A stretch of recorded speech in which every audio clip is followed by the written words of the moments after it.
Hello, everyone, and welcome to the Hop-Ons podcast, a community review podcast sponsored by our Patreon supporters. My name is Colin Cox. Yeah, it's me, John. What's up, dude? How are you tonight? I'm stuffy, man. I went to Disney. I caught the Disney virus that we all catch. Now I'm here. It's a nice sweater, though. Okay, well, thank you. I guess that's nice of you.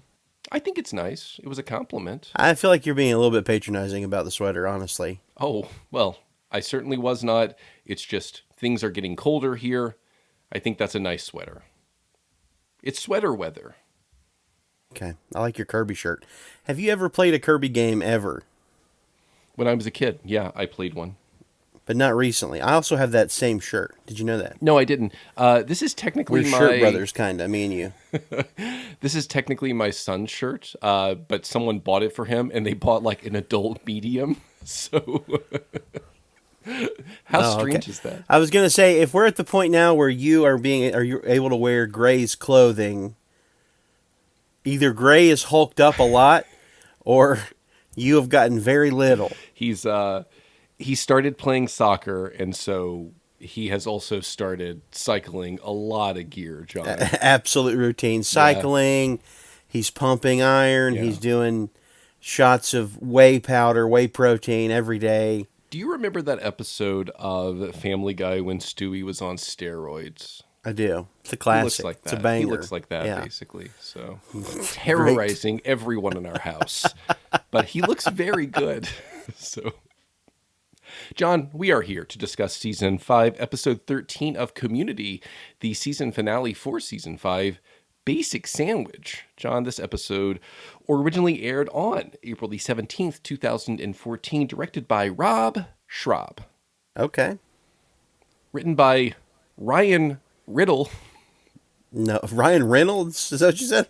Ryan Riddle. Or no, Ryan Ridley. Ridley? What do you think? Ryan Riddles would be a very good name for like a sort of a grade school version of Batman where he's got to fight his archenemy, Ryan Riddles, who tells the bad jokes. Sure. I mean, both of these names sound like aliases for superheroes, Rob Schrab and Ryan Ridley. These cannot be real people. I think probably... Dan Harmon both directed and wrote this, but for some reason did not want to credit himself. John, this is your IMDb plot summary. When the group learns about Greendale's first dean, they embark on a mission to find his old computer lab. Subway enlists Chang to spy on the group as part of its plan to take over the school. The second part, that's already happened way before. And do they... I don't know if I would... argue they enlist Chang. That almost seems like they've recruited him. Yeah, he volunteers, but also there's no like spying in this episode. They've already spied. This is a very bad summary. Whoever wrote this one should probably be ashamed. This one's quite awful. One could argue there's a minimal amount of espionage insofar as he stands outside of a door and listens to them talk. That's it. I guess technically that is spying. So, now I have pie on my face, Colin. I want a Bond movie that's just him standing outside of doors. 2 hours. 2 hours of that. It would be produced by A24, and audiences would eat it up. They'd say, "Oh my God, it was mesmerizing." Yeah. Pitch me a title for this. James Bond in Door Another Day. Oh, Door Another Day is very good. That's very good. But it was directed by Ari Aster. And so every shot is like really long and close up and uncomfortable. Uh-huh. And it's just Chang sweating for 2 hours. And then it ends. And then Variety goes, "What does it all mean?" And it just blows up. Doorfinger? Oh, fuck me, dude. The Doctor Who loved me? Doctor Door? Dr. Door's not good. The Door Who Loved Me. The door who loved me is very good. Octador C. No, that doesn't work. The other one's Doorraker. Door-I. Maybe. Tomorrow Never Door. This is it. The whole podcast is just this now. It's just this. The Living Door Lights. Quantum Doorless. Anyway, Colin, let's move on, please, shall we? Quantum of Doorless.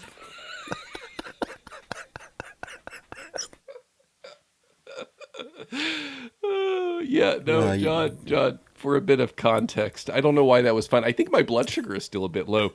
On ABC, my apologies, everyone. Grey's Anatomy at 2.4 on repeat. Maybe I need to go to the hospital because of my diabetes.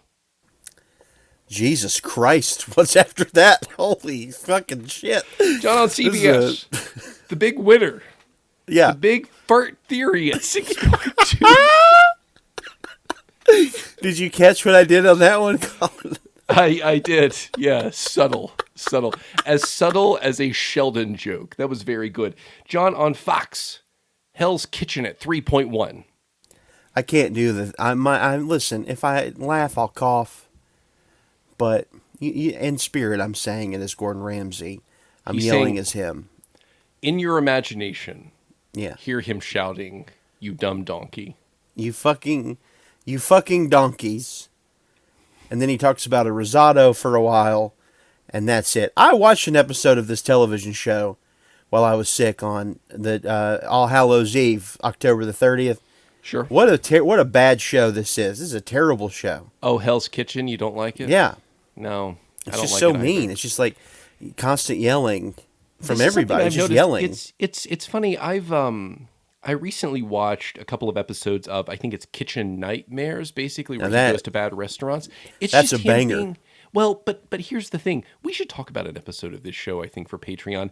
It's just him making really bad jokes and being mean. It's just so weird. The hamburger restaurant in California where the guy won't stop discussing the Wagyu burgers. Oh, yeah. That's a very uncomfortable, sad episode because he's stolen all of his son's money. That's a fucked really up weird episode. and sad. It's really You're not going to weird and believe sad. this Wagyu beef I've got. Everybody loves the Wagyu beef. And it is like the weirdest... Anyway. Wow. I mean, we're talking a lot about not Community tonight. John, NBC Community 1.8. Colin, I have a bit before we get in Please, really. to the we've episode already, proper. Is it better than my door bond bit? Because No, nothing will ever top that in the history of our show. So at the end of this episode, the bumpers are a bunch of fake shows that NBC's doing. So, Colin, I have created a game called Phony Pilot. Oh. And I'm going to read to you 3 pilots. Okay. I want you to pick which one's fake. And these are I love failed this so pilots. much. Pick the fake one. Here- Two are real, one is fake. Yeah, here we go. Number love 1. this The so first one's much. called... I'm going to try to get through this without... The first one's called NYPD Mounted. And I've written the summaries very short. This is the summary for it. Cops on patrol, but they're on horses in New York. Dennis Franz was in it, and it came out before NYPD Blue. That is NYPD Mounted. It's just your standard cop drama, but they're on horses. Okay? Got it. The next one's called Tarzan in Manhattan. This is sort of self-explanatory. Tarzan's in Manhattan. Jane is a taxi driver. That's the entire show. When do you have a date for this one? These are that the, would all the ones I'm going to read. Early 90s. Okay. Gotcha. Early 90s. Tarzan in Manhattan. That's it. Tarzan's in Manhattan. Jane drives a taxi. That's the whole fucking show. Got it. And then finally, so we've got NYPD mounted cops on horses in New York. Then we got Tarzan swinging around Manhattan. This one's called Steel Justice. These are all really good. A cop is out fighting crime and his son's tagging along with him without knowing. His son dies and is reincarnated as a robot dinosaur, and that's called Steel Justice. Colin, of these three pilots I've given you, which one's the fake? Is it NYPD mounted, Tarzan in Manhattan, or is it Steel Justice about a cop with a robot dinosaur sidekick who's the soul of his son? So I could make an argument that it's any of them for various reasons. I think Sure. Tarzan in Manhattan, Yeah. because you have felt sick, low effort, but Correct. funny because of just how contrived the premise is. Yeah. The first one, this feels real to me. NYPD Mounted feels real to you, is what you're saying. That feels, well, insofar as I could imagine someone pitching this. Sure. Of course. The third one, this feels perfect. Like, this is something high concept. This Yes. feels perfect. Yeah. I think it's the first one. As much as I want, I think Sure. I know, I think I've heard that this is a real show, but Okay. I will wager a guess that the first one, not a real pilot. In fact, all three of those are real. I tricked you. Those are all real shows, Colin. Those are all real pilots that got made and did not get picked up. NYPD Mounted is a real show that Dennis Franz was in, where he rode a horse around. Tarzan was in Manhattan and he swung around a lot. And then there was a show where a cop's son, died and became a robot dinosaur. That's all real. As much as I don't like a false premise, I will Yeah. allow it because that was Yeah. amazing. Was he naked on the horse at any point? And was he riding bareback, as they say? I don't know. As they say. I would think so. I would think so. Jesus Christ. John, Oh, boy, oh, boy. Those are my favorite. I know we typically talk about the bumpers last. It's one of my favorite bumpers that Community has done. Mr. Egypt is so That's a pretty good one. That's a pretty great one. well, John, this is the season 5 finale, and we can talk about this. It feels a bit like a show finale, or it could be a show finale if they wanted it to be. Okay. What, especially considering how you felt about the last episode, I would love to know what you think of this episode. This episode is way better. Way better. Ties up a lot from that previous episode. I still don't think it has any emotional heft to it at all, which I was appreciative of. I think with most show finales, season finales, they always try to really tug at the heartstrings, and this one was just like silly until the end, and it was happy, and there was no real like consequence. It was just something that I enjoyed. I love the idea of Abed stating that the show will go on until the world ends, essentially, and even winking at the camera as if to say, again, we've talked about this with G.I. Jeff, that even if the show's off the air, you still have this show, forever. You can always return to this show, which is both the good and bad things about media, is they have to end, but you can always come back to them if you want to. And I like that a lot. I thought that was great. I think this is a silly episode. I think Hickey does a lot of very funny heavy lifting at the beginning. He's so outrageous. I love the Dean in this. Chris Elliott is a fucking juggernaut of comedy. The man's so funny, and everything you put him in, he's like the best part of when I think about like that scary movie trend, those movies are so bad, but everyone remembers Chris Elliott because he's so fucking funny as the butler with the small hand thing. It's just, he's great. He's comedy gold, and I love him. Yeah, I thought this was a great episode. I had a good time watching it. I watched it today at lunch, and was really pleasantly surprised at how fun it was. Never took itself too seriously. I think there's moments with Annie where it could go over a little bit, but they seem to rein it in. They don't go too long with that, which I think is really good. Yeah, I liked it a lot. How about you? Never knew it was Chris Elliott until today. I think it's probably because I always think Chris Elliott is taller than he clearly looks in this episode. And I think that's part of it for me. I've always liked this episode. I like what you said, especially near the end, because I was prepared to disagree with you a little bit about the way this episode uses pathos and emotion. But I think what you said at the end makes more sense. I think there are these emotional or these moments where the episode wants either something a character says or a particular moment to resonate. But I agree with you. It's not the lion's share of the episode. There's more balance happening here. This is a remarkably funny episode as well. I mean, just as far as dialogue and jokes are concerned, this episode is so incredibly funny. Chris Elliott has this line about his nipples. I didn't I don't have it, but it's something like, if you can generate emotion that's stronger than what happens when I rub my nipples, then go for it. And he just seems so incredulous. It's the funniest fucking thing I've ever heard. He's so funny. Chang's "Wait, I'm not wearing a mask" as he's like pulling Yeah. on Oh his yeah. face. Yeah. There's just so much in this episode that is funny.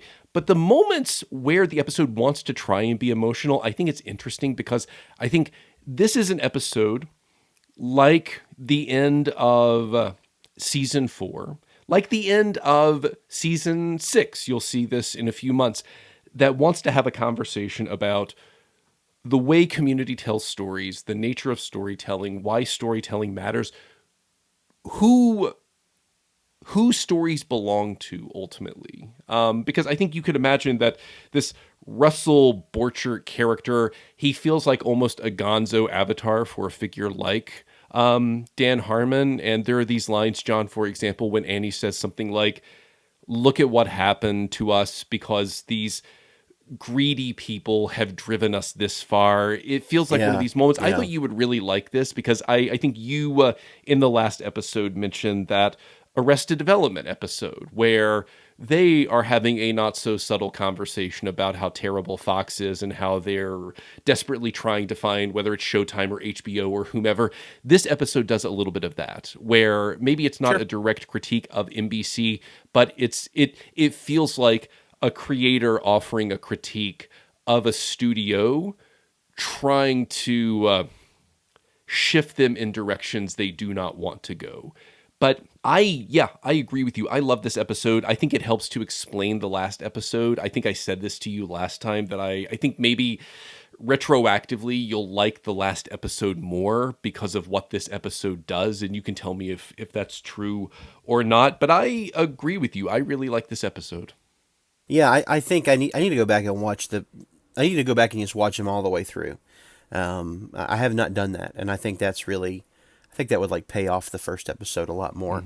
But yeah, I think this episode it does a good job, and it's fascinating because they hit the peak of the emotional moments early on in the episode.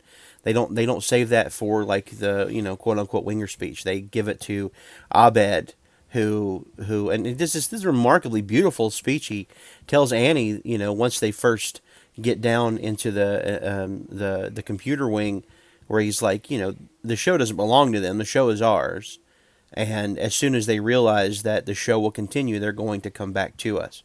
And it's like it's a great it's a great commentary on the fact that the show doesn't belong to any one person, one character, one actor, and the show also, by saying the show is ours, I think Harmon really is stating this is how we feel about the fans that have done this for Community this so long.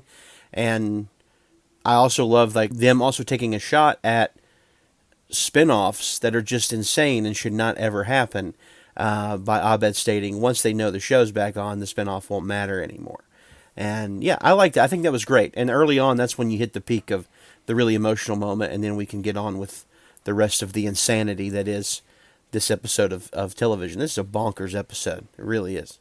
Yeah, and I want to talk about Russell Borcher, but we should talk about that speech because that is something I wanted to discuss, and I thought you would like it in particular because it feels like the kind of thing you see in, for example, Game of Thrones, right? And how Game of Thrones is constantly shifting our expectation of who the main characters are, which characters and narratives are the most important, why they're Sure. the most important. Because I agree with you. I think Abed's point, at least what I heard was, in shows like this, the Jeffs and Britta are remarkably tyrannical, which is to say the show really bends to them.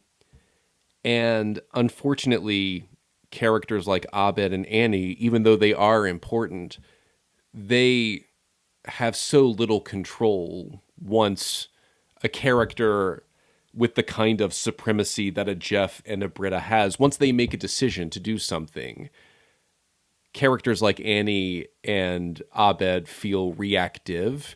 And that's Oh, interesting sure. because Mm-hmm. like It certainly doesn't feel like Abed believes that, obviously, but it feels like Annie does. Annie seems to suffer from maybe this anxiety of Mm-hmm. influence, which is to say, characters like Jeff and Britta have such an outsized influence on the narrative, and it feels like she feels it, and she's crumbling under the weight of that influence. And you're right, it takes Abed to remind her that, well, and it's interesting because this is one of those times where it feels like a character in a story can transcend the narrative they're in and really shift and mold and direct the narrative. Because what Abed says ultimately is this is as much their story as we allow it to be. But what if we don't allow it to be their story? What if we try to wrench control of this narrative from them? And I think it's interesting because Abed has always done this to some degree, but I think progressively we've witnessed, and you and I have spoken about this, characters assuming priority and supremacy over Jeff, even though this is nominally Jeff's show. And so I really like this idea that characters, they're not, as Macbeth would lead us to think, just poor players strutting and fretting their hour upon the stage. They have a kind of agency. And it seems for Annie, just having someone vocalize that makes all the difference. Yeah, I love that. I completely agree with you. I think there's a moment, and I talked a lot about it in G.I. Jeff, where Abed realized he knows the stakes of what they're doing all the time.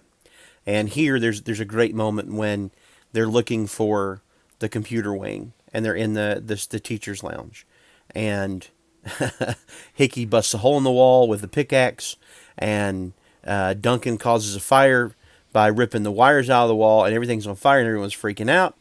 And in that moment, Jeff's trying to be the hero and get the fire extinguisher, but the camera does this great thing where the whole time it's doing it, you can see Abed doing things because Abed doesn't give a shit about that. He's like, that's not what's important. I know how this is going to play out.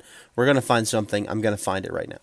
And I think that's great. And I think that is the moment when like the whole shift happens in the show to go from Jeff and Britta to Abed and Annie. So much so that most of the rest of the show is Jeff and Britta being reactive to the things that the rest of the group are doing. We even see like there's the great shot when they think that the show is continuing, quote unquote, and they're holding hands and they drop hands because they only want to get married if there's nothing else to do, pretty much.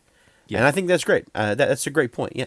And I agree with you in particular the way, and this is so fascinating. We think of the camera as this objective thing, but you actually see in this episode the camera potentially influenced by exactly what you were describing, right? I think there's this moment when Abed asks Annie, hey, I have a girlfriend. It felt like you were about to do a lean in for a kiss. And here's the interesting thing. Watch that moment. The camera wants to convince you that that's what she wants to do, which is Sure. fascinating. The camera, I mean, it lingers over Annie smiling. Compare that to any moment in a movie that we see the beautiful romantic kiss coupling. That is exactly what that shot is. Abed is absolutely right. Even if Annie doesn't feel that way, and here's what's really interesting. That's a moment it feels like where the camera makes a decision. So in addition to the characters having a kind of agency, it feels Yeah. like that moment wants to suggest, fuck, the camera has a kind of agency as well. The camera just starts making decisions for this show that are not consistent with what the characters want, but in theory, it's what the camera wants. And so again, this is an episode that wants to, and I think Community is really good at doing this, and I think you're right with the G.I. Jeff episode, that wants to suggest that don't labor under some delusion that power belongs to this mythical author figure or even to the main characters themselves. There are so many different entities that have power to shape these narratives. Everyone from Annie, who feels completely unmoored from any power or agency she might have, but even the camera itself is making choices, hoping maybe, or trying to shift this narrative. That's an incredibly interesting way of thinking about storytelling, because again, that's not typically how we think of characters like Annie, at least in this episode, and it's certainly not how we think about the camera. Again, we think of it as more of an objective thing and not an active thing that's making choices. Yeah, I think there's a clear cut from what is happening upstairs to what is happening downstairs. And I think when you get downstairs, because of the, and Abed goes so much as to say it's like the Goonies, which is a fucking baller film, by the way. 10 out of 10. Love that flick. Dick Donner, a prince among men. Anyway, when he gets downstairs, it's like, I think that's when the camera really becomes Abed's. There's a moment when, and I noticed it the first time this morning when this morning when I watched it, I was like a little unsettled by it, and I thought I'm gonna look out for it the second time. And it's when we get the reveal of Borchardt. How do you say it? Borchardt. Yeah, it's a little tricky to say. So when we get that reveal of him, because the camera placement is straight out of like a J horror movie from like the early 2000s. It's terrifying, and no one's going to place the camera like that unless you're Abed. No one's going to see the horror like that, and how Abed sees it, and it's done really well. It's super impressive. It's a very scary little sequence, the way it's shot. There's no music, and he's just sort of like slowly, like sort of leering out of the dark towards the group. And I think there's a clear delineation of upstairs. There is some sense of normality, not much, but downstairs it's all gone. It's all out the fucking window, and now Abed gets to take the reins. And I think that's how I saw the camera most of the time, is that Abed's in control of it from here on out. yeah, no, that's a really nice point, and it's interesting because Abed, he's quite clear with this declaration once they descend into the bowels of Greendale, that because everything feels like it hasn't changed since the 1970s. I believe he says, I'm out of my wheelhouse, maybe, is the language he uses. Is that right? Yeah. But if we follow this premise, and I think you're right, that the camera becomes Abed, you can see him maybe instituting some of those like 80s slasher film aesthetics, right? Maybe trying to insert it possibly into this moment that feels foreign to him. But John, I just, again, to punctuate this point, if you're a listener and you learn nothing from this podcast but this, it should be the camera is not objective. And it's always interesting and entertaining to think about those moments when, as you said, you feel something that the camera does. And if you just take a second, like, trust that instinct, right? And I think what you might arrive at is this idea that the camera is not objective.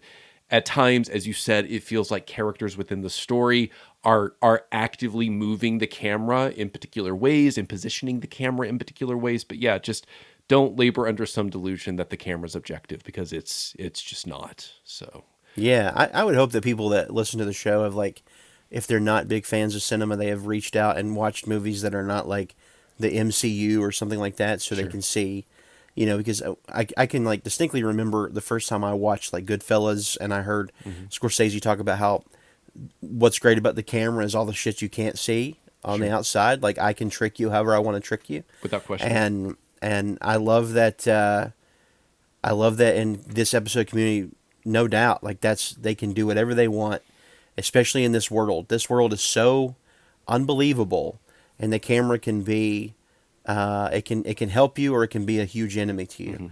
And I think that's great. You don't see that in any fucking sitcom. I mean, now, like, when you watch things like, your Parks and Recs or your single camera stuff, that's so boring. It's just boring documentary style, which, I mean, I guess it works, but it's not nearly as fun as something like this. Well, it was interesting at the time, as we've discussed, and Arrested Development does this too. It was interesting at the time because it antagonized the single the supremacy of the single camera aesthetic in sitcoms, or I'm sorry, the multi-camera aesthetics of the sitcom. And so instead, just having that single camera. But no, John, that point is really good. This idea that we think the camera shows us things, but I think the better question is, what does the camera not show us? And I think Arrested Development was always good at engaging that. For example, if you think about the season 1, episode 3 episode, Bringing Up Buster, where all the camera needs to do is pull out a bit and you realize Buster was there the entire time, it's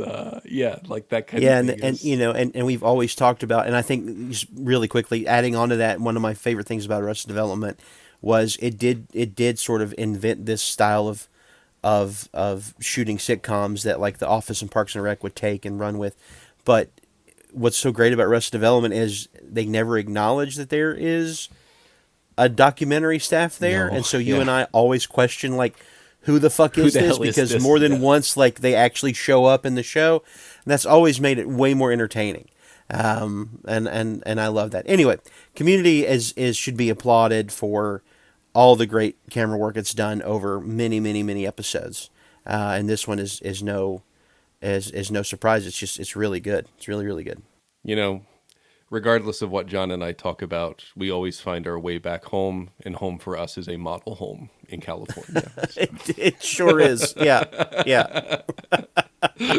Hey, let's talk about Russell Borchert for a moment and how this edition maybe shifts our understanding of the Greendale mythology a little bit. So I think there was Yeah. always like, I don't know if in the last episode was the first time they mentioned it, but Greendale was not a community college, at least not initially.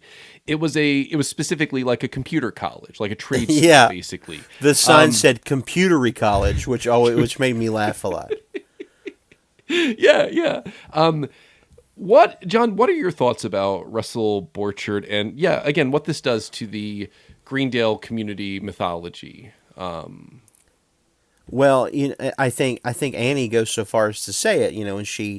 When she has her realization that they're about to steal all this man's, basically his love.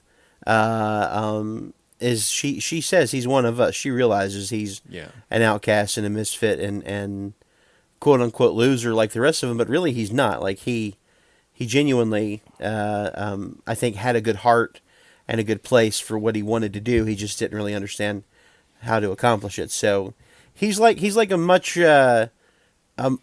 sweeter version of, like, I don't know, like a Steve Jobs maybe. It's He's funny, in like I that was I vein. was thinking like this is a more tolerable Elon Musk, like that's kind of what we're getting here, Sure, yeah, Yeah, yeah, for yeah. I sure. mean, I was thinking like, yeah, like weird idiosyncratic tech mogul, right? That's I mean, that's Borchard's vibes, and Hmm. like, wanting to bang a computer. It's I mean, hey, we do not judge To each their own. To regarding each their own. regarding sexual proclivities. But yeah, he has that kind of. I think Jobs is really good because, I mean, what would you say of his aesthetics? Like he feels like a kind of like Jobs hippie figure, right? Yeah, I mean, I think that's what we're supposed to take. But he's like a Jobs hippie figure, but like I think he still knows how to have a good time, seeing as how he kept 50 years of cocaine with him John, so much in the cocaine. bunker that he built, and he said he did it all in 10, which is so good. Um, yeah, for sure. He's like I think there are moments when I thought he was going to be really shitty, and the whole time he just turns out to have like a super big heart, and he's a little weird, but hey, everybody in this show's a little fucking weird, and I love that he just gives them money without any hesitation. He's like, "Oh, you can have that money. I don't care about that money," Yeah. and that's great. He's a good character. He's a lot of fun. Yeah, and his motivations as well, right? He wanted it seems to, if I heard this correctly, John, like eradicate this hierarchy that he predicted. And I don't know if his vision was like a more democratic internet, even though he didn't really have the internet as a concept. Yeah, But for I sure. you almost have the impression that he doesn't have that language, but that's what he was thinking about. Computers having the capability to do. And then maybe in a rather sad way, realizing that, as he said, the idiots won. Which I don't know, like John. These are the times that I think Harmon and Community are just unnecessarily cynical, Like, I don't. Because, again, Borchert feels like a Harmon surrogate. And so when he says something like, the idiots won, I'm thinking, just go to fucking therapy, dude. Like, no, like cat videos are nice. Like something that allows people to forget about how painful and depressing their life might be. It's just something that makes you smile, but it feels like Community cannot abide an opportunity. They cannot ignore an opportunity to be cynical like this. And I think you spoke about this with the opening episode of this season, that like there was maybe some cynicism here that felt unnecessary. And like that little moment felt like that to me. Like, I get the joke you want to make, but it feels like an unnecessary joke. And I just don't see, like, I don't know. You and I, like anyone else maybe listening to this, probably likes. I sent you a video, dude, of these like birth announcements. Oh man, that shit was great. That was really 10 funny. out of 10. That was so funny. Very, Yeah, very it was fantastic. What was Yeah. what was the last one? What was the I child's can't name? remember. The fuck, Dipsy the fuck. That was funny. No, I, you know, and I'm gonna like try to not upset people while I say this, but like, I think there are shows that have fan groups and people behind them that feel that I think they think are more elitists than other shows. Okay. And the biggest one that comes to my mind, and I think comes to most people's minds, is a show called Rick and Morty, which was co-created by Dan Harmon. Okay. And Community people that are Community fans, and it's not, you know, there's a Venn diagram, obviously, but I think some of them maybe feel like this show is like an untouchable show, and that people that don't like this show could be considered, you know, really stupid. It's like people that don't like that are Twin Peaks fanatics are the same sort of, that's like the same sort of vein of people. And I think Dan Harmon really likes to just jam that in, like, look at how much smarter, you know, we are than these stupid people that watch YouTube videos, because YouTube's probably like skyrocketing at this time, in popularity. So I don't know, maybe that could be a little commentary on that. That's just how I feel. I don't know. Don't fucking at me or whatever, assholes. He's on Blue Sky. No, I agree with you, because it feels like this constructing these hierarchies of taste, and this is something like we'll receive messages or reviews that are really nice that'll frame me as the smart one or the intellectual one, as if I have. That's valid. That is valid. No. But the point I want to make is the implication seems to be that I have hyper discerning taste, and I'm incredibly frustrated by that framework often. Sure. Not about me necessarily, but just this idea that there are inherently good and bad things, or there are smart and dumb things. Sure. Without placing them within a kind of context. I mean, let's be frank. Do I think cat videos have the kind of aesthetic depth you might see from a well-made movie episode of television? No, but that's not the point. And I guess that's really the thing that ultimately frustrates me is suggesting that the aesthetic purpose, if we wanted to take the creator's intentions into consideration, which I think I've established I do not care, but I don't think you need to, because, I mean, think about the medium itself. Like, what does the form dictate for something like a cat video on the internet? It's not for like a transcendent aesthetic experience. It's for levity. And I don't like, again, the argument is never let us assess that particular text on its own terms. It's let's compare it to something that wants to have more aesthetic merit and depth, and then shit on that other thing for not aspiring. And I think that's ultimately the point, John, is like, why don't cat videos aspire to be as wonderful as these other things?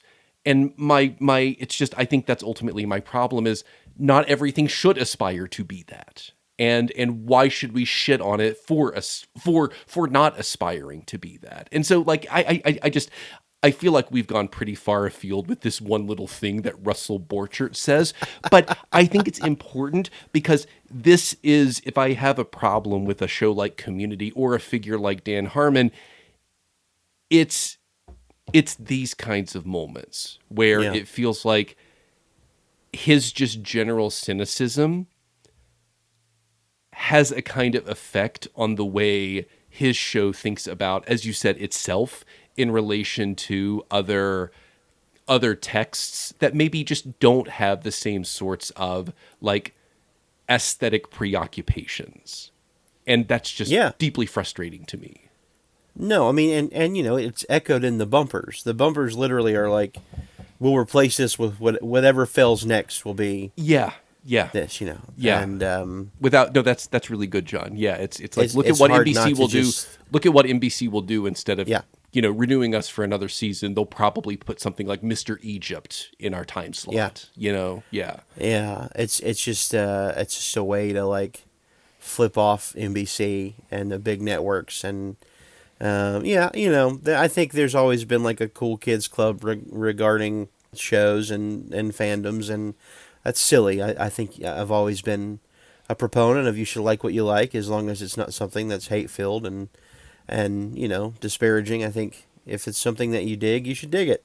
And yeah, there's a way to tell that joke without making fun of people that, you know, get a bit of serotonin by watching a cat video. You know, you could just show, you look at these people on Twitter arguing over something stupid. That's a lot easier to do than a YouTube video. Anyway, Yeah, I get and what it you're also saying. yeah, but it feels, this will be the last word on it. It feels doubly frustrating because Community is a television show, which is to say working within a medium that for so long, John, even though so many television shows across the history of TV have been really quite beautiful and done some interesting aesthetic things and really pushed visual media in interesting ways, television was always derided as I guess like an aesthetic form without sophistication. And I just think like you're working within a medium, you're pushing a medium that for so long people took giant shits on and they shouldn't. Why are you reproducing? You're basically reproducing that kind of hierarchical thinking by doing this. So don't do that, you know. It's just like the goal should be, let us explore cat videos as an aesthetic and as a medium and try to understand what merit could exist in it, instead of just, as you said, like just reflexively, because it feels like a conservative move as well, right? Like we're doing awesome shit here, but look at that, look at those fuckers on the internet like ruining visual storytelling with their cat videos, you know? Like it just feels reflexive and conservative. And like Harmon, I think Harmon has the inclination towards this sometimes. So I don't disagree. I've never been a fan of Dan Harmon. I think I called him a shit sucker before on the show, and I stick with that. We should talk about one of the more better scenes in the history of television is when Richie shows off his superpower, which he is has telekinetic powers, right? Is that it? I love when so here this is the number one. This is a great setup. The camera work here is fantastic. They got him in a boardroom. And the joke, here's what I thought was going to happen. It's a great subversion. Richie looks at Carl and Chang, and he's like, whatever is shown here, you can't talk about it. Whatever you see here. Okay. And in my brain, I thought he's going to try to torture Hickey, and Hickey's going to be like, "Good luck, you know. I'm like a fucking man out of concrete." Yeah. But no, what Richie does instead is sit down. He starts to like, I think, sort of shake a little bit, He's and like doing sweat some sweating profusely. and breathing. Yeah. And then he goes into like this sort of dream state, which is displayed as, like I don't know, like a video from a Tim and Eric show, where he is flying through a purple sky into Hickey's brain, and by doing that, he's able to telekinetically see that the Hickey knows how the gang escaped, which is they climbed on the roof and took a hang glider to a Greek restaurant. across town. He got everything wrong. Except Hickey was, we find out, thinking about a hang glider, which I love Correct. that. What a Yeah. great joke. That scene in particular was so out of left field, and I loved it. It's so Yeah. memorable. It's great. I would watch Penny for Your Thoughts. That dude's fucking funny. That guy is so fun. I don't know his name. He's fantastic. I don't think they return for season 6, which is sad, but I've always liked those two Oh, guys. man. He's great. Penny for Your Thoughts. Yeah, maybe Mr. Egypt I wouldn't watch, but I would watch Penny for Your Thoughts. Doesn't that look amazing? I would watch Captain Cook because it looks so fun. It looks so silly. I was trying to understand, like, intensive Karen, are we led to believe, because I want to say this was like before the Karen archetype, are we led to believe that she would just be like an intolerable white woman who's also a disabled doctor, or is she just called I don't Karen? know. Yeah. Intensive Karen's a very insane name for Yeah. anything. It reminds I'm me of the not quite rural sure. juror. Intensive Karen is very hard to say. Oh, man. Oh, celebrity beat off though. Like this Celebrity Beat Off. What a name. That made me laugh immensely. Celebrity Beat Off with Questlove. Quest. Of all the shows that would get made, that one would definitely get fucking made. He would get at least 6 episodes. Yeah. Absolutely. Jimmy Fallon would show up. It would skyrocket. It would be awful. Hate that it would be fucking so, guy. It would be so intolerable. Yeah. What's the thing someone said? I think we mentioned it on the podcast. We're allowed to hate Jimmy Fallon because we watched him when he sucked. Yeah. Yeah. Yeah, always. Yeah, Oh, that's well, always, actually. always. But yeah, He's Like, always when he- been- when he really sucked. Yeah, he's been fucking awful forever. I don't understand how that guy got popular. I have no idea. idea. It's the same. John. It's I the thought Pete this- Davidson effect. I don't get how that guy's a popular person. I think he actually tells pretty funny jokes. I kind of like Pete Davidson. I've watched some of his. I'm stand-up. glad. I think he's you know what funny. he looks a lot healthier than he's looked. I'm happy that he may be getting some sleep now. Sure. Maybe his health is a little bit better. I actually have felt better for Pete Davidson. I don't know why. He would do these like weekend update bits. He did a Staten Island bit that is one of the funniest things I've ever heard with Colin Jost, because they're both from Staten Island. Okay. And like his thesis statement was, they love you because you're what they aspire to be, and they hate me because I'm what they are. That's amazing. Yeah.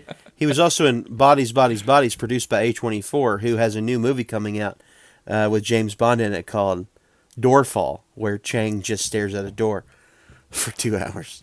The Adele song is very good. You can't even begin to believe how Can't good even it is. begin, She's singing and has no idea what she's singing about.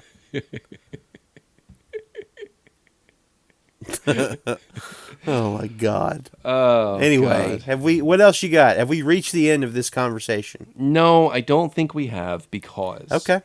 Go ahead. we need to spend a few minutes discussing some of the more pathos riddled moments. Like Annie has a little arc. Annie has a little arc in this episode, and John, she says something. She says, "We have to respect each other enough to let each other want what we want, no matter how transparently self-destructive or empty our desires may be." I wonder if you have thoughts about this, because the language is weird. Yeah, no, it's just the language is a little weird. That's all. Like, I don't know if she was like, if there was some intentional ambiguity here, but I was curious if you had thoughts. Oh, I felt like it was a really backwards way to tell someone they were making a giant mistake. Sure. Well, the first time I heard it, I thought, just say you think somebody's making a mistake, but you have to allow them to do so. Yeah, I mean, this is obviously pointed directly at Jeff, and Annie is, I think, letting go of Jeff, which is also maybe nice, because from what we have gathered, she's, I guess, 22 and Jeff is 40, so maybe we should Yeah. I don't know. Yeah, 23, maybe something like that. yeah, So maybe 24. that should happen, but Anyway, yeah, I think it was a real sort of backhanded way to address what was happening and also let go of the feelings she had. I don't know. I also thought it was worded pretty strangely as well. Yeah, I mean, because you could imagine someone saying, we have to respect each other enough to let each other want what they want. But she says, want what we want. I think it was that use of the third person we that I didn't understand. Like, who's the we here? Sure.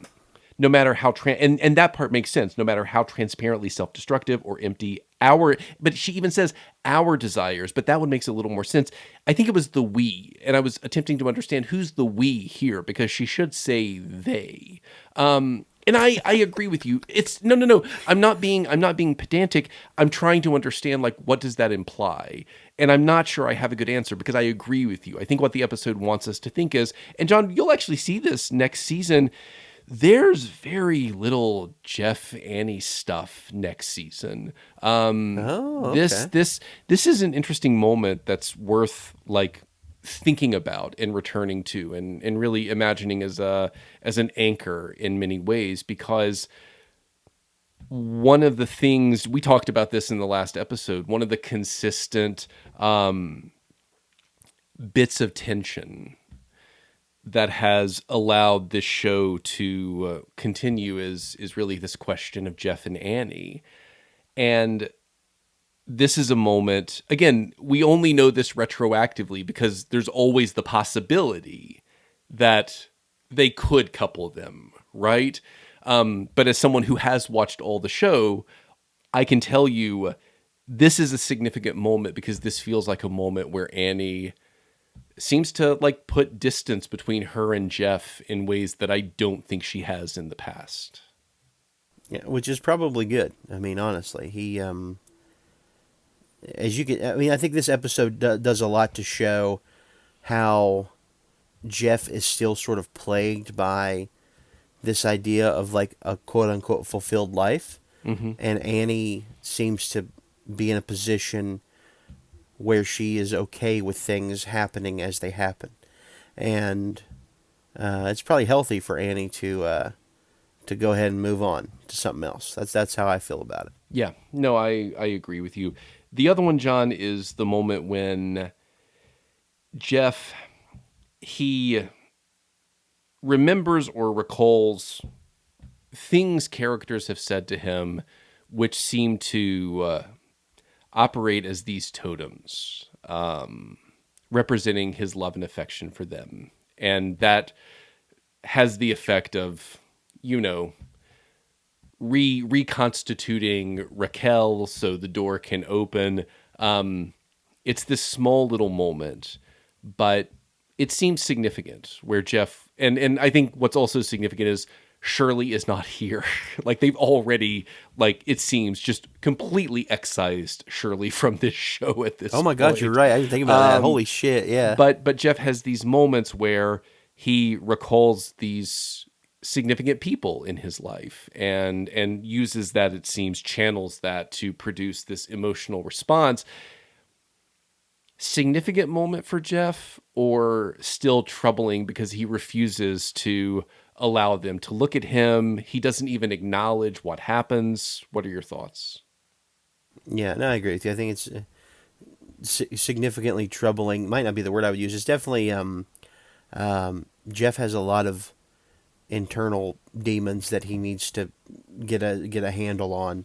Not being able to look at the faces of people that you genuinely love after 5-ish years together is insane. Like, no one would have judged him. Britta probably would have thought it was actually a very tender moment if that were to happen. Yeah, I think Jeff's still got some vanity issues that he's always going to have. I do like it a lot though that the dean thought it was him that did it. That was one of my That's favorite interesting. moments. Yeah, you see, because I read that differently, John. I thought the look on his face meant it wasn't just me, it was all of us. That's how I read that. Oh, I didn't. I read it as the dean knew it was him. Oh, The he dean thought knew it it was was him. me. He thought it was him. Yeah, yeah. Yeah. No, that's That's, good. Yeah. I think I have to ask, I don't know. Is this our last appearance of Shirley, or is she in next season? She's not really. This is it. Are you for real? She they mention her leaving in the first episode of season 6, and she's actually in the bumpers, John. It's really funny because so here's how the narrative goes. She leaves and I think goes to like Atlanta or Georgia or something to help a family member, and then she becomes the person she becomes the personal chef for a brilliant but traumatized like detective or something. And we actually see in the bumpers that she's like helping him. It feels very like procedural house, like he's in a wheelchair or something, and there's a moment when she's like, let me be your legs. And it's actually who's the actor from Wings? Tim Daly or the other one? It might be the other one. Okay. Yeah, so he's there. I think it's called The Butcher and the Baker is the name of this show, because they basically frame it like it's a TV show, and they have a whole like TV spot thing where they're like leaning against one another and smiling, you know? So it's, yeah. That's it? And that's it for Shirley? And then she appears clearly inserted in the show finale. Yeah. But that's it. What the fuck? Well, I know. I mean, I don't know a lot about it, but I know there was a bit of drama with Yvette Nicole Brown in the show. I don't know exactly know what happened, but I understand she was not happy at all. Yeah, I think from what I remember, and someone correct me if I'm wrong, she decided not to return for season 6 to actually help an ailing family member. So I think there's like something almost quasi biographical in that explanation. So Okay. Okay. yeah, but this is it Oh. for Shirley, John. So Wow. So long, Shirley. You were great. yeah, They never gave you the time you needed. correct. Anytime she was like a main character, the show was great. It was I like agree. 4 times throughout the whole fucking run of the show. Yeah, I agree. I do like this little moment at the end when one of the school board members has this rather angry and impassioned speech about what Greendale represents. And I do like this moment, especially for us in this podcast, how Greendale, much like the model home, really emerges as this metaphor for this group and this show itself. You know, the idea that Greendale is a place defined by consistent precarity, and the model home as this unfinished thing masquerading as something it is not, is very much a metaphor for the Blue family as well. So, Yeah. yeah, That's a great show. We should do a podcast about we should. Arrested Development. We should. They're frighteningly similar to the Trumps, I think you could argue. So, yeah. Man, what a show. Anyway, What a show. I like this finale. It's a good finale. It's Hey. We often do this. Thoughts about season 5 as a whole. season 5 is I know it's not everybody's favorite, but I think it had some bangers in it. I liked it a lot. I think way more hits than misses. I can't really think of an episode that sticks out as being really bad. But I think even with the show, it's strange to me because season 1 I think had most of my disliked episodes. Yeah. When the show was really trying to find its footing, and everybody was like a lot meaner than they should have been. I think season 4, like the show maybe wasn't like great, but it was so interesting, and I think that made it fun to watch because it was so fucking weird. Everything that was happening, like every episode, we always were talking about the production as like, what the fuck is going on? I love that. I think here it's like as much as I've talked bad about Harmon, he really did, I think, try to get the band back together. But I think there's a way to go about it and not be a cynical asshole about the episodes you missed. I mean, there's a way to pay respect to that chunk of time you were gone, and not belittle it. And I think fans of Community that say, oh, season 4 is, the ugly bastard of the series, is like completely wrong. I mean, I think acknowledge that the show got to keep going and you got more episodes because of it. And the episodes you got in season 5 were pretty great. They were a lot of fun. Yeah. Again, I think it's important to remember that without season 4, there's no season 5, right? NBC could have easily canceled the show after 3 seasons. And Yeah, for sure. yeah, I mean, the gas leak thing is funny, but it's impossible to not read it as you said, like something with a kind of cynicism to it, much like the joke about the cat videos, right? And Yeah, that yeah. feels again, as much as I want to, because of, and I think you do the same thing, because your understanding and your knowledge of film history and film production informs this. Harmon is not an auteur as much as people want to make him, which Oh, is not yeah. to say he does not have an influence. Just to be clear, for all of you Harmon heads out there who are about to send us angry emails, it's just antagonizing this assumption that shows like Community exist because they are the projection of this singular vision, and that's not how something as big and complex as a TV show or a movie works.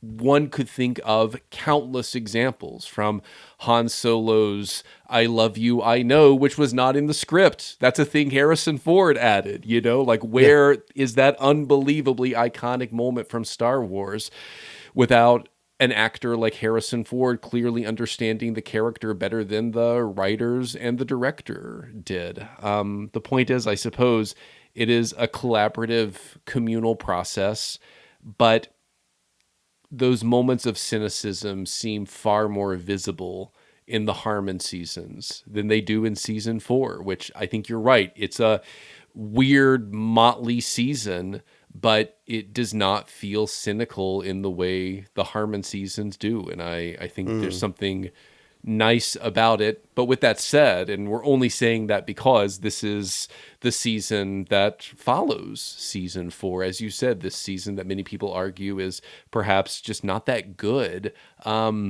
I really like this season a lot. I think it's incredibly funny and ambitious, the cynicism notwithstanding. Yeah.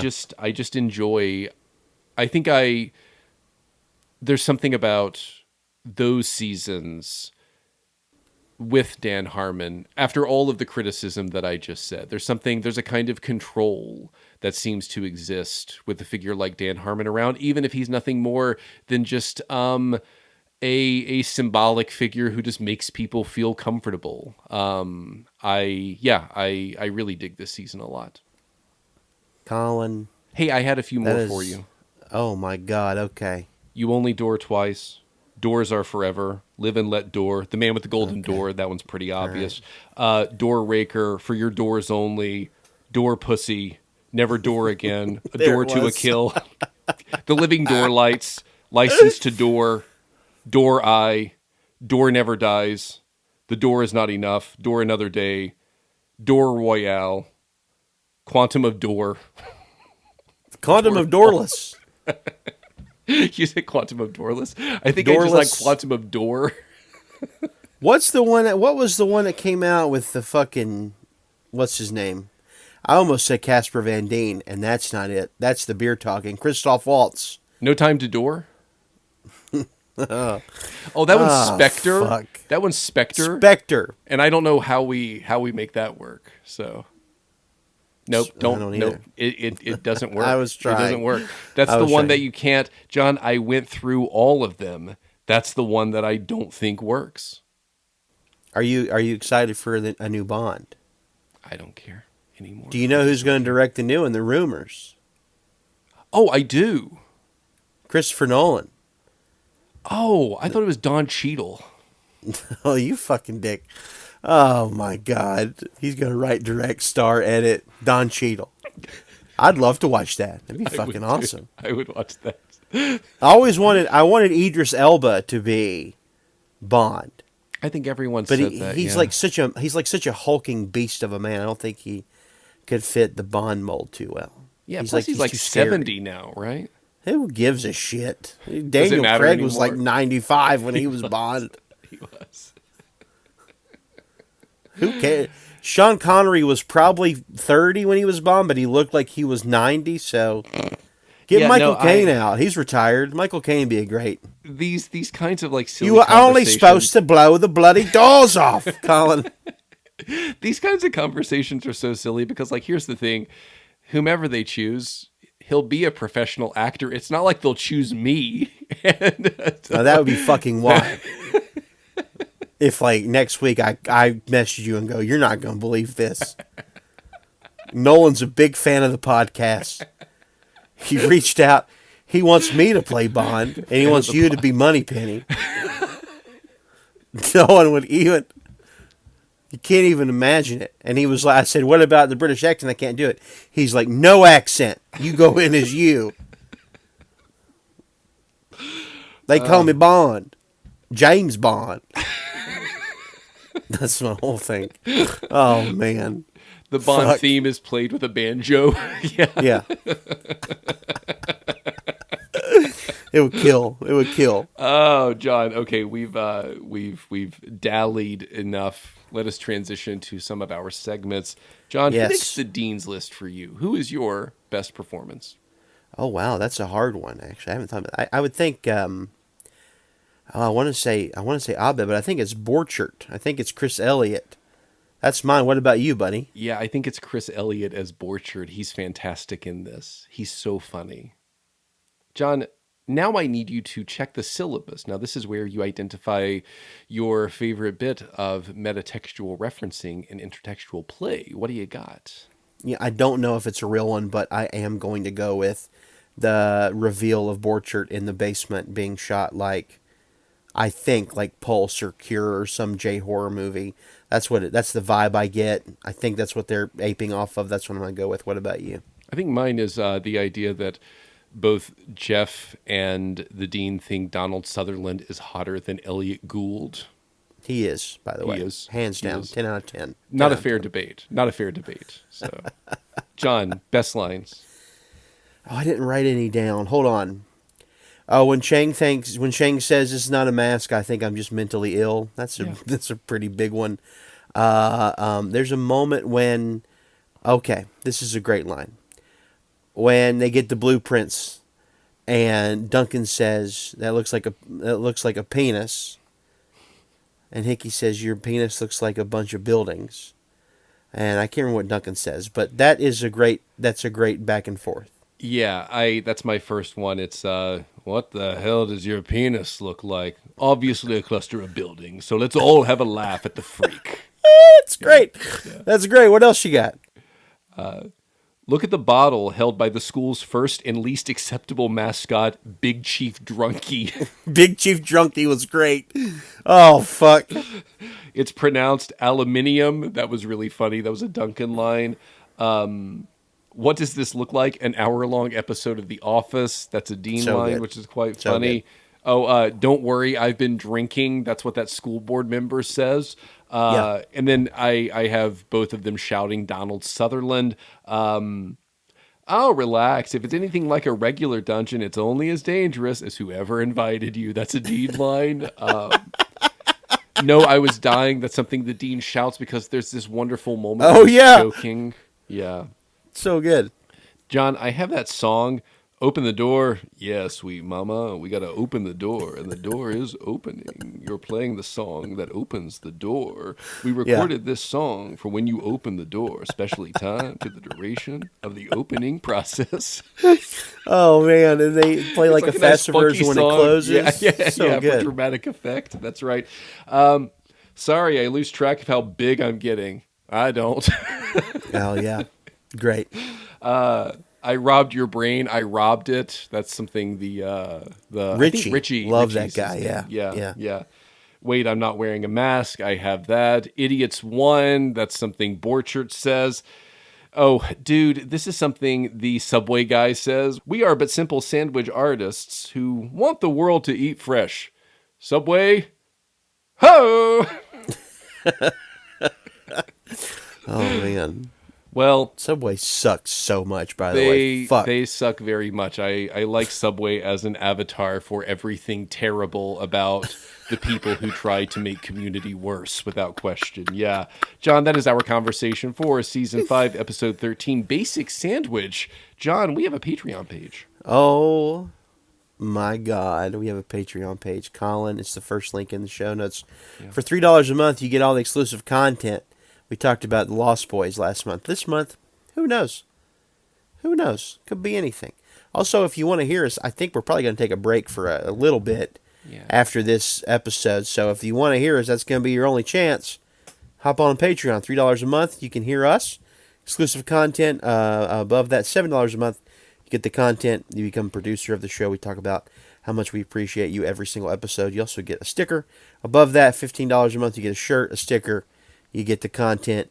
We love you. You're a producer. Above that, I mean, who knows? It could be anything. We could go dungeon crawling together if you want to. That could mean anything you want it to mean. It's up to you. We could film a new Bond movie together. We could. You know, who knows? We could. Oh, we mentioned this last time.